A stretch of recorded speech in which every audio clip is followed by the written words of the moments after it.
Racine.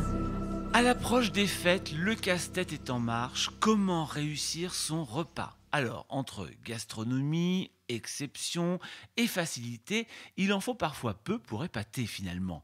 Mais pour être à la hauteur sans pour autant être un as des fourneaux, il nous faut les conseils d'un chef. Pour cela, je vous propose ceux d'un des grands spécialistes de la cuisine à la vapeur douce. J'ai nommé le chef Stéphane Gabrielli, l'auteur de Plats gourmands vapeur douce et Sublime les produits du marché à la vapeur douce aux éditions Albin Michel. Bonjour Stéphane Gabrielli. Bonjour Florent. Alors Stéphane, on est bientôt à l'heure de la fête de Noël et du jour de l'an. C'est quoi un repas de fête pour vous Stéphane? Ouais, un repas de fête déjà c'est, avant tout c'est la convivialité, avec les gens qu'on va réunir.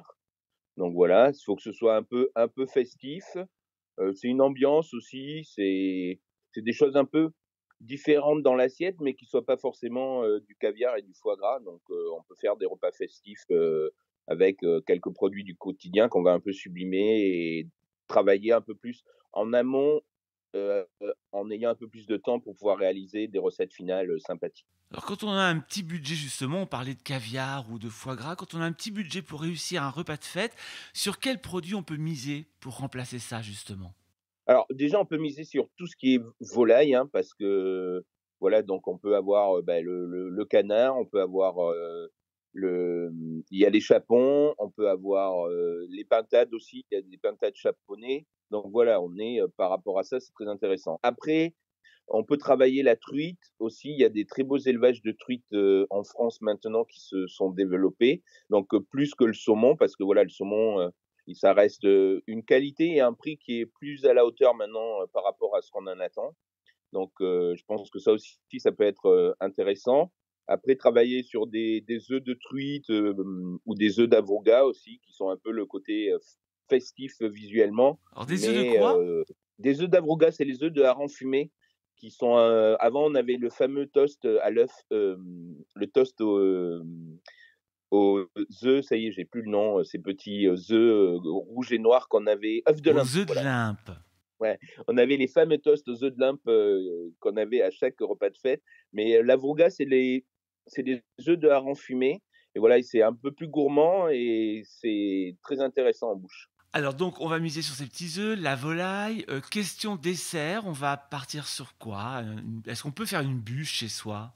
Est-ce que c'est facile? Bien sûr, on peut faire une bûche, il y a pas de problème, hein. On peut travailler aussi, sur, le chocolat parce que c'est un grand classique, mais aussi on peut faire, des nougats glacés, on peut faire des choses comme ça, un peu de bûches glacées, maison, qu'on peut faire à l'avance et qu'on met au congélateur et ce sera pas une prise de tête, 2 jours avant le réveillon. Donc ça, vous pouvez les préparer, mi-décembre, tranquillement, vous faites vos desserts, vous les congelez. Ce qu'il faut pas oublier, c'est que toutes les pâtisseries entremets que vous trouvez, chez les boulangers, sont passées au congélateur pour pouvoir fixer la gélatine et fixer le liant. Donc, il y a absolument pas de problème sur la congélation du dessert, hein.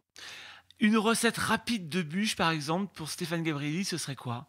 Bah, moi, je pense qu'il faut l'adapter un peu par rapport le moule à cake qu'on a. Donc, ce serait monter une bûche un peu, faire une génoise, c'est le gâteau classique pour la bûche. Donc, faire une génoise dans le moule à cake et en fait, au lieu de faire une bûche roulée, on fait une bûche un peu rectangulaire avec des couches, de différents parfums, arômes, que ce soit, chocolat ou des mousses de framboise ou quoi.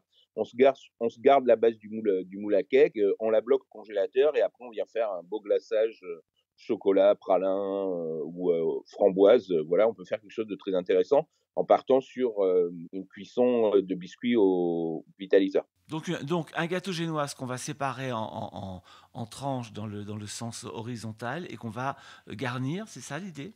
Oui, voilà, c'est ça. L'idée, c'est qu'on va le séparer en tranches et en fait, on va venir le reposer dans notre moule à cake comme, support, et entre chaque couche, on va pouvoir y mettre, une mousse au chocolat, on pourra mettre une pulpe de framboise, voilà et on le remonte, on le laisse dans le moule à cake et on vient après, le passer au congélateur comme ça congelé et on vient juste le démouler, congelé et on vient le glacer avec ou un coulis de framboise gélifié ou un coulis de chocolat, au pralin, voilà, pour le glacer dessus et comme ça, on garde alors c'est pas forcément rond, mais au moins on a gardé, le moule à cake, en socle, en base.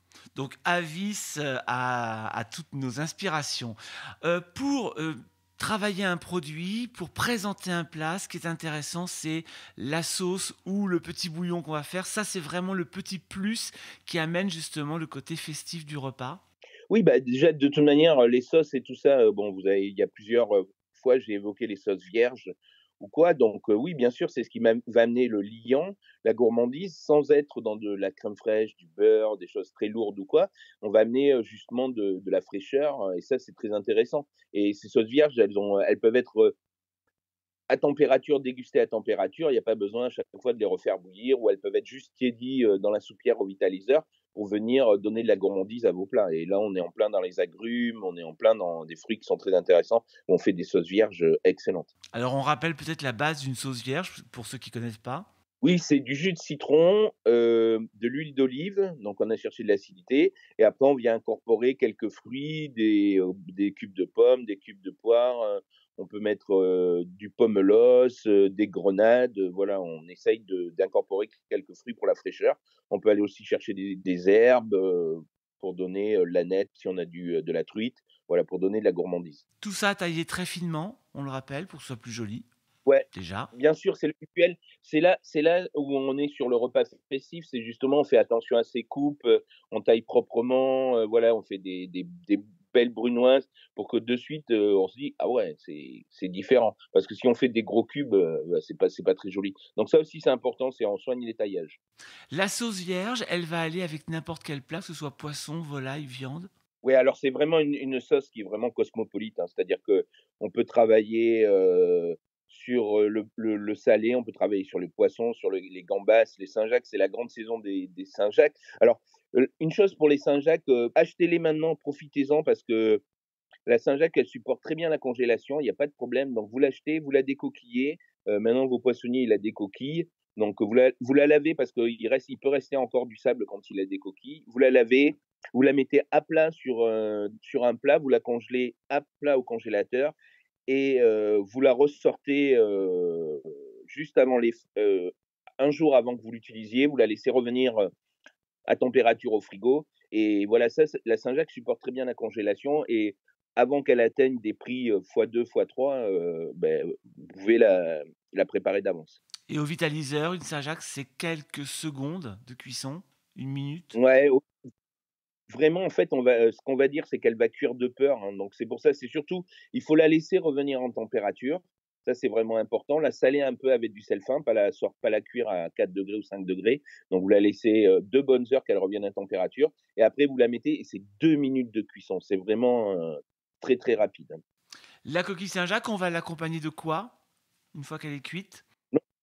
Bah, ce qu'il y a, c'est l'avantage, c'est que déjà, vous pouvez préparer toutes vos purées. Par exemple, la coquille Saint-Jacques, on peut l'accompagner, d'une purée de butternut au lait de coco, d'une purée de panais, d'une purée de céleri ou d'une purée de pommes de terre aussi, hein, et la Saint-Jacques et la pomme de terre, ça marche bien. Donc réalisez toutes vos purées, à l'avance, ça, vous pouvez les faire la veille, il y a pas de problème et après vous les remettez à réchauffer dans la soupière ou dans le Trio et vous, gardez heu, des coquilles, que vous, lavez et que vous gardez et vous revenez mettre vos Saint-Jacques comme support dans les coquilles. Un peu de purée, par exemple, on va dire, butternut, lait de coco, et on va, faire une petite sauce vierge, citron, agrumes, pomelos, grenade, voilà, qu'on va venir mettre une petite cuillère dessus, c'est pareil, les sauces vierges, c'est une cuillère à soupe ou 2 cuillères à soupe par plat, c'est vraiment très peu, hein, donc pour aller juste amener un peu de liant et de gourmandise. Pour terminer, Stéphane, c'est quoi le repas de fête à la Stéphane Gabrielli? Il sera composé de quoi? Qu'est-ce que vous nous proposez? Non, moi, il va être composé d'un peu de coquillage parce que moi, j'aime bien les huîtres, ça va être composé aussi d'un bouillon, parce que moi, j'aime bien, bah, le feu, hein, donc j'adore. C'est vraiment pour moi un bouillon de fête, donc on peut faire le pot-au-feu avec le vitaliseur. Il y a eu des recettes déjà, voilà. Donc ça va être les bouillons, ça permet aussi une bonne digestion, donc c'est pas utile. Moi, en fait, j'aime pas, charger mes repas de fête, ça sert à rien, donc c'est pas parce qu'on doit manger 5 plats ou 6 plats. Non, il faut manger moins, voilà et manger des choses équilibrées qui soient de qualité, voilà, comme la Saint-Jacques, comme un bon suprême de volaille ou de chapon. Mais voilà, ça sert à rien d'aller, se gaver, parce que c'est les repas de fête, c'est complètement inutile pour moi. Donc, coquillage, petit bouillon, une volaille avec une sauce vierge, une petite purée Ouais, de légumes ouais, et un dessert quand ouais, même, un peu de gourmandise. ouais et puis au chocolat, bien sûr, Au chocolat évidemment. ah oui, La qualité du produit, c'est vraiment essentiel quand on veut épater et faire un repas de fête? oui, oui, oui, il y a 2 choses qui sont essentielles si on veut épater. Déjà, c'est la cuisson à la vapeur douce, ça vous allez épater, et puis la qualité du produit. Donc voilà, on a plein de petits producteurs, vous avez tous vos marchés locaux, vous avez tous vos producteurs qui sont là toute l'année, donc voilà et pour les fêtes, bah, ils vont, faire quelques produits que vous trouverez pas le reste de l'année ou quoi. Donc voilà, c'est aussi intéressant d'aller chercher des produits comme les pour les volailles ou qui feront pain, à cette période. Donc, continuez à acheter chez eux, voilà. Achetez moins, mais achetez mieux, c'est vraiment voilà et là les prix explosent, c'est une catastrophe. Donc, voilà, vous c'est pas pour ça on doit manger raisonné, sans se priver, mais en achetant, raisonnablement. Eh ben, écoutez Stéphane, merci beaucoup.